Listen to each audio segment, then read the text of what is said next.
लेकिन इस डर से हम बुराई भी नहीं करते और भगवान से डर कर चलते हैं, परमात्मा को याद करते हैं।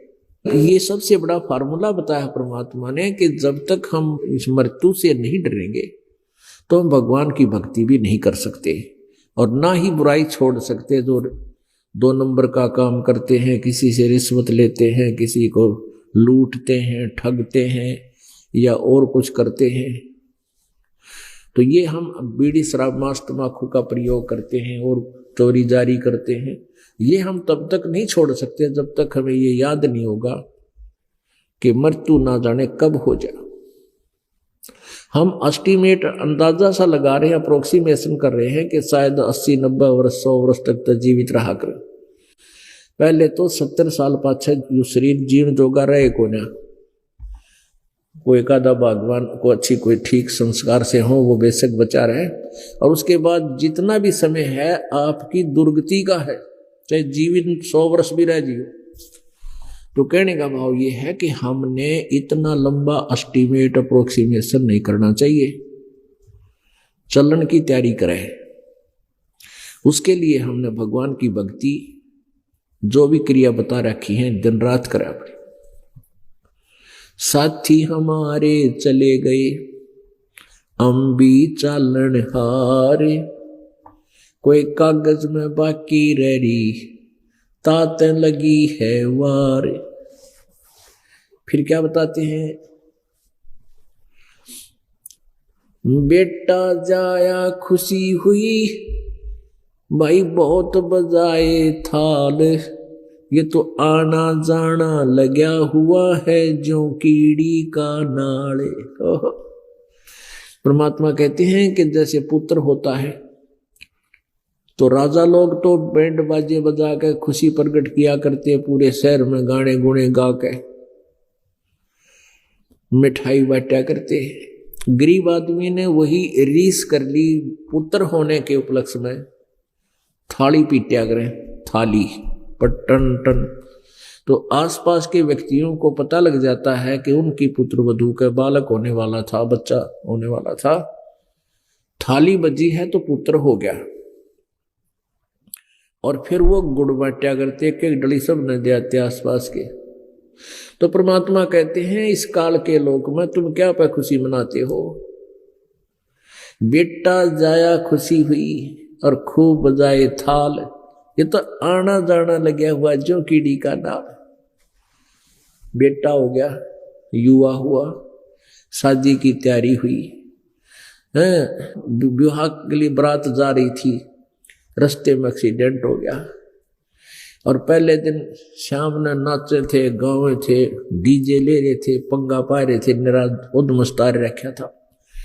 और सुबह वो लड़का भी मर गया जिसका ब्याह था, 5-7 और साथ में मर गए। तो पुण्यात्मा ठीक है, ये नहीं कि विवाह शादी ना करनी या दैनिक क्रियाएं कति छोड़ दे। परमात्मा कहते फिर फंड क्यों करे, ठीक है ब्याह कर लो, सिंपल वे से जाकर अपनी शादी कर लो। लड़का लड़की का ब्याह होना है, चाहे 10 आदमी चले जाओ, चाहे 2 चले जाओ, उसमें बकवाद और ये फंड करने की क्या आवश्यकता रहेगी, जिस तो भगवान नाराज हो है। तो कहने का भाव ये है पुण्यात्माओं, हम साधु संत भक्त बनकर और फिर हम ड्रामाबाजी करते हैं, नाचना गाना करते, फिर हमने भगवान का ज्ञान कति नहीं, और इसलिए फिर भक्ति बाधक बन जाती है। ऊपरले मन से हम साधना करेंगे, वो साधना हमारी व्यर्थ होती है। कहते हैं भक्ति करे बिन भाव रे सो कोने का जा,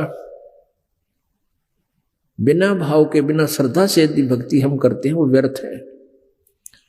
भक्ति करने का, साधना करने का तरीका एक विशेष होता है, कसक के साथ करें। ये परमात्मा मुश्किल से दाव लगा है, ये मनुष्य जीवन मिला है, ये भक्ति मिली है, और कसक के साथ अंदर कसक उठे, जैसे किसी वस्तु की प्राप्ति के लिए कसक होया करे, ऐसे कसक बने अंदर से सुमन के साथ, तो उसका लाभ ज्यादा होता है। फिर परमात्मा हमें याद दिलाते हैं, पतझड़ आवत देख कर बन रोवे मन माही, ऊंची टेढ़ी पात थे अब पीले हो जाही। एक उदाहरण देते हैं संसार का, जैसे संसार रूपी वृक्ष है और उसमें से ये पत्ते टूट टूट कर गिर रहे हैं। जैसे एक परिवार समझो, एक परिवार है और परिवार का एक सदस्य मृत्यु को प्राप्त हो रहा है। पता लग गया है कि इसको कैंसर है या कोई और भयंकर असाध्य रोग है। उसको भी पता लग जाता है तेरी मृत्यु होगी। घर वालों को भी चिंता होती है, वो भी दुखी होते हैं और फिर वो सोचता है कि हे भगवान, अब मैं कहाँ जाऊंगा। पूरे परिवार को छोड़कर जब ये चलता है प्राणी, जिसके ऊपर सारा जीवन व्यर्थ कर दिया, वो साथ नहीं जा रहा है, अकेला जा रहा है, तब वो सोचता है, रोता है, भगवान अब ना पता कहाँ जन्म होगा, कौन से पशु पक्षी के शरीर की प्राप्ति होगी।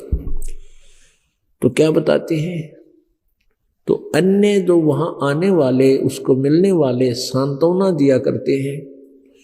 एक ही बात कहते हैं, भाई तो एक दिन सब ने मरना है, सभी ने जाना है यहाँ से, क्यों चिंता करता है। यहाँ तो कोई पीछे रहा ना कोई आगे रहेगा। उसको थोड़ा सा दिल डट जाया करे उसका कि दिल डट जा, यू मर जा आराम तय। इतनी सी बात है बस, और समाधान कुछ नहीं उनके पास। उसके लिए परमात्मा ने एक उदाहरण दिया कबीर जी ने कि पात झड़नता यूं कहे, पात झड़नता यूं कहे, सुन भई तरवर राय, अब के बिछुड़े नहीं मिले, ना जाने कहां गिरांगे जाए। ये मान लीजिए कि जैसे एक सदस्य घर का बिछुड़ता हुआ कह रहा हो कि भगवान ना मेरा कहां जन्म होगा, कित गिरूंगा जाके। तो उसके लिए परमात्मा बताते हैं, तरवर कहता पात से, सुनो पात एक बात, यहाँ की यह रीति है, एक आवे एक जात, एक आवत एक जात। तो यहाँ की एक रिवाज है इस काल के लोक की,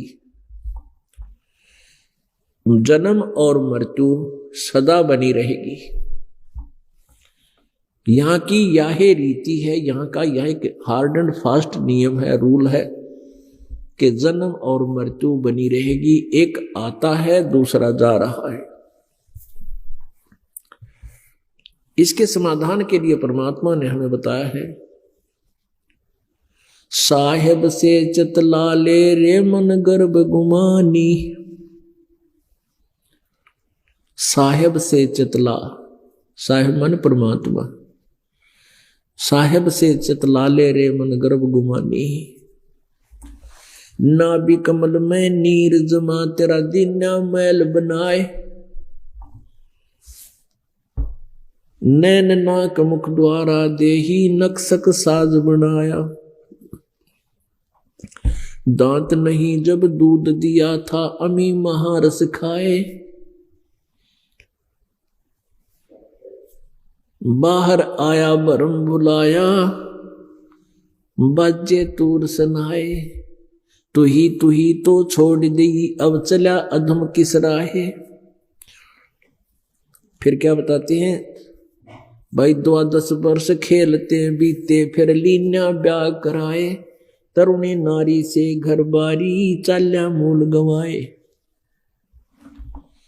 रातों सोवे जन्म बिगोवे, धोंदी खेत कमावे, और काले काग गए घर अपने, बैठे श्वेत बुगाए। फिर पीछे तो पशुआ की जे दीजे बैल बनाए, 4 पहर जंगल में डोले, तेरा तो ना पेट भराए।